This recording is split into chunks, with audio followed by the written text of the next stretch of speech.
Hey, this is Anney. And Samantha. And welcome to Stuff Mom Never Told You, a production of iHeartRadio.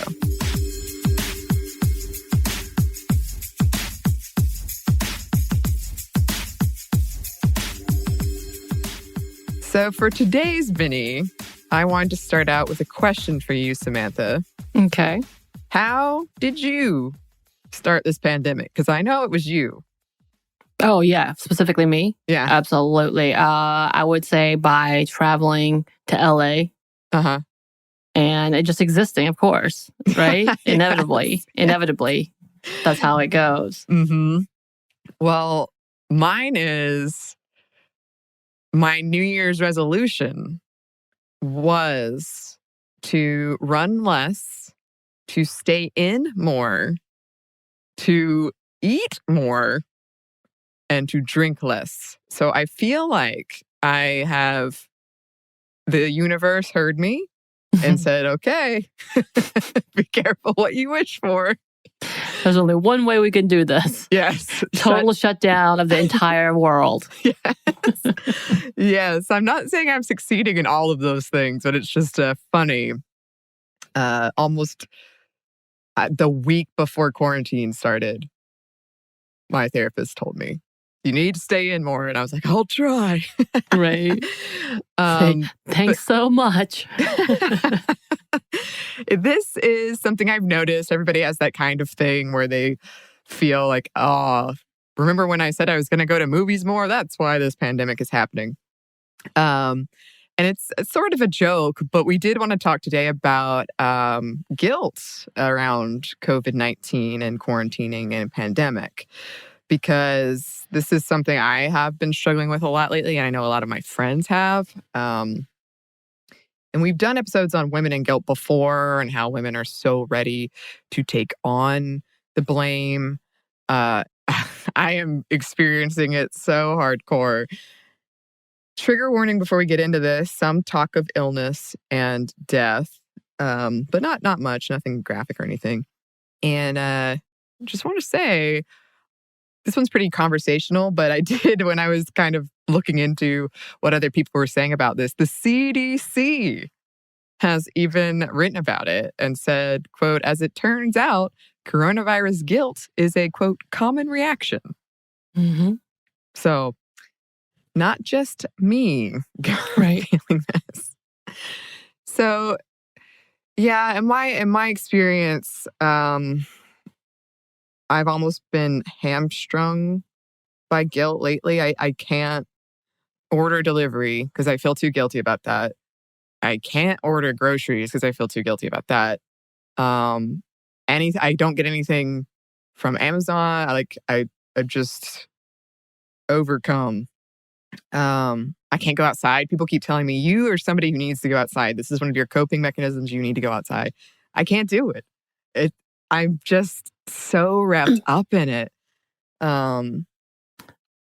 I think a lot of people feel that same way. I definitely understand that level, especially because we want to be supportive and don't want to be a part of the growing abuse Mm-hmm. that has been happening, whether it's to our essential workers or to people who are working for companies that don't give a crap, essentially, about them, it seems. But yeah, I do the opposite of, like, instead of not doing it, I overcompensate.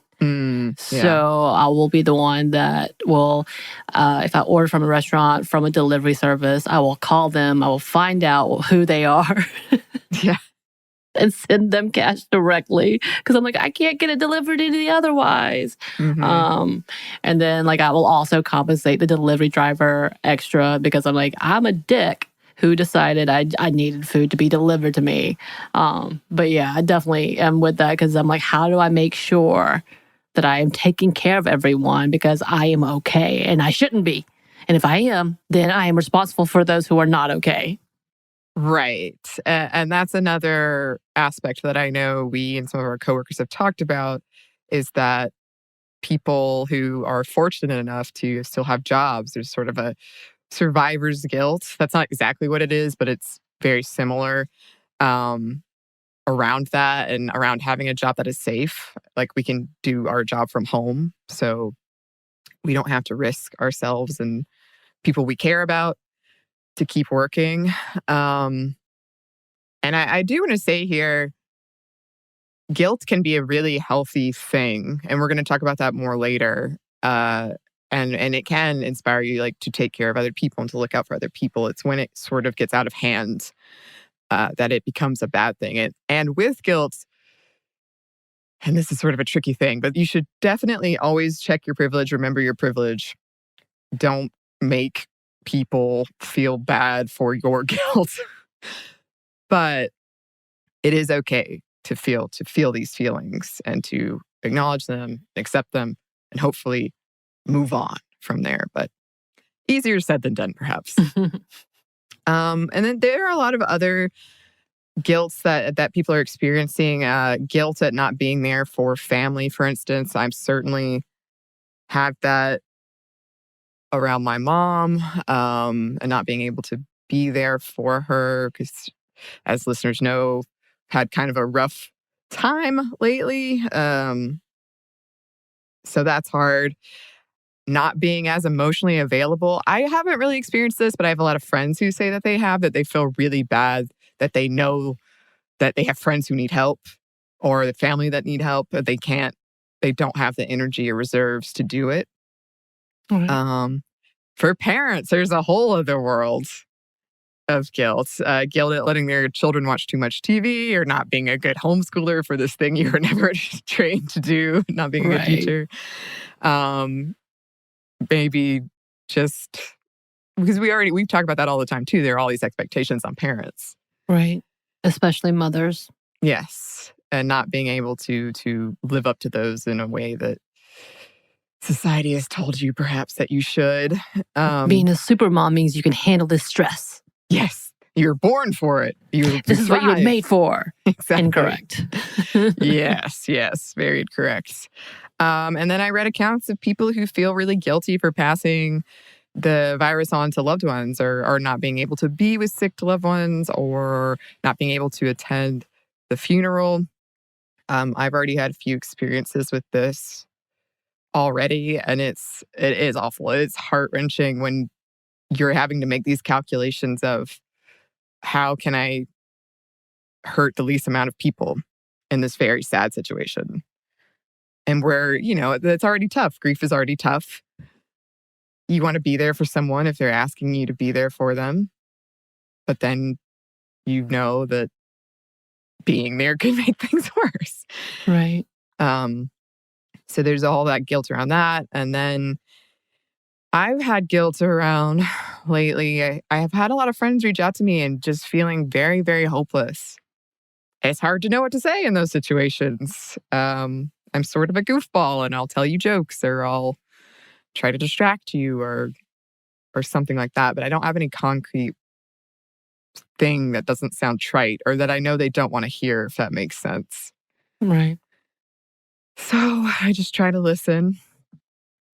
And then when you have something like an eating disorder, or if you struggle with low self-worth like I do, I've noticed it becomes a really vicious cycle because you don't want to take care of yourself anyway. You don't think you're worth it anyway.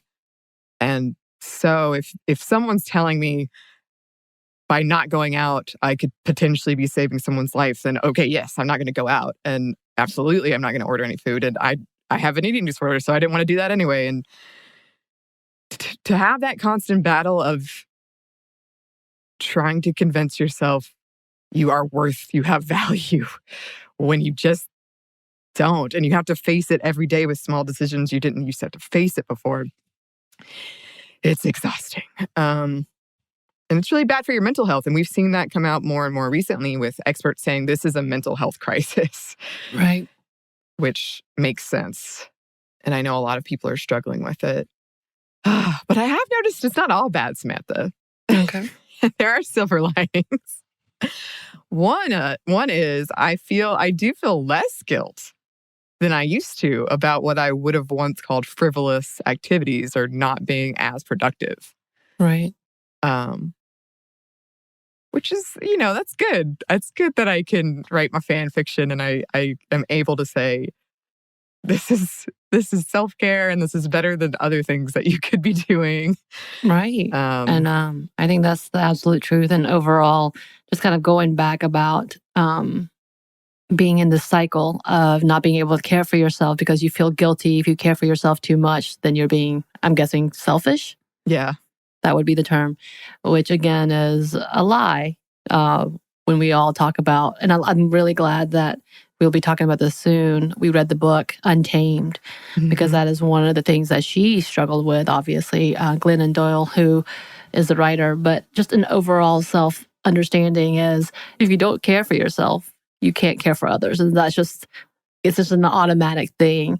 If you're not able to admit you need help, and help could be actually caring for yourself, then you're not going to be able to assist others. And that's probably why you have a hard time being emotionally available.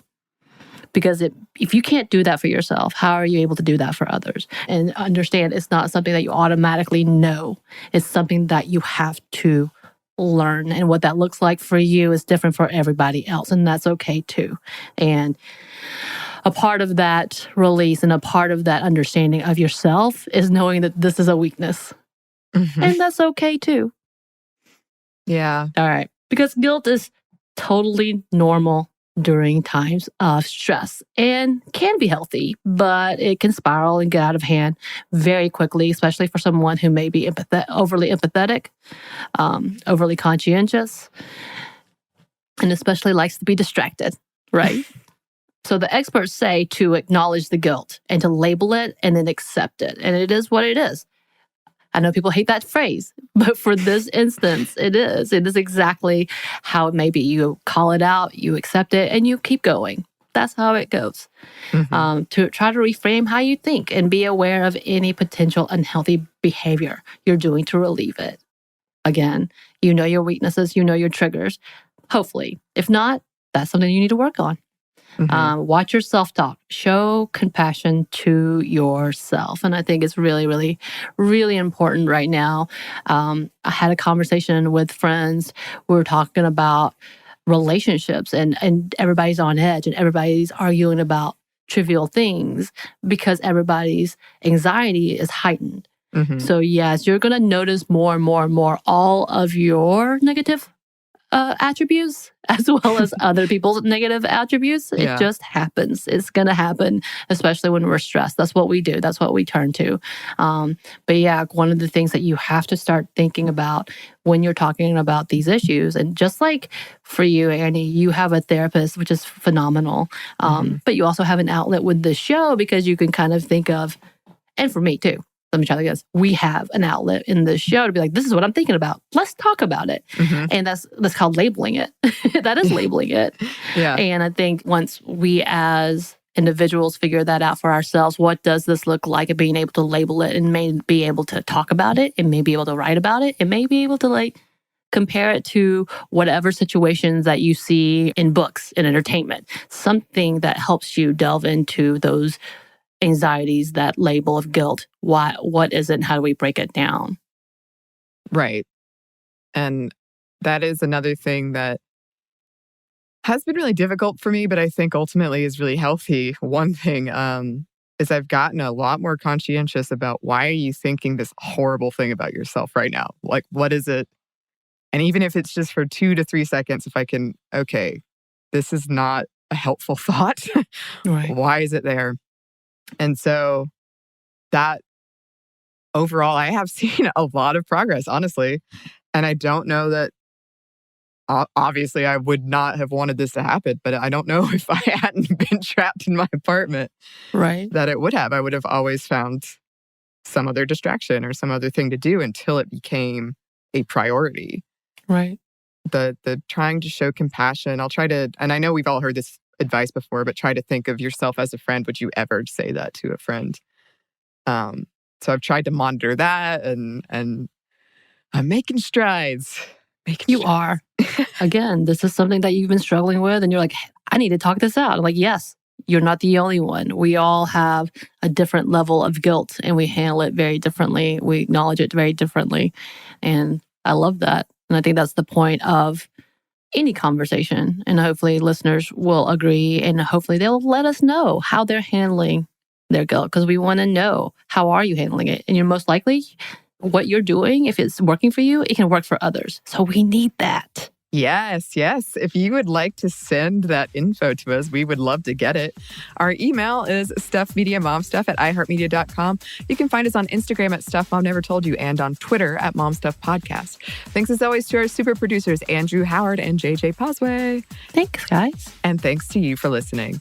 Stuff Mom Never Told You is a production of iHeartRadio. For more podcasts from iHeartRadio, visit the iHeartRadio app, Apple Podcasts, or wherever you listen to your favorite shows.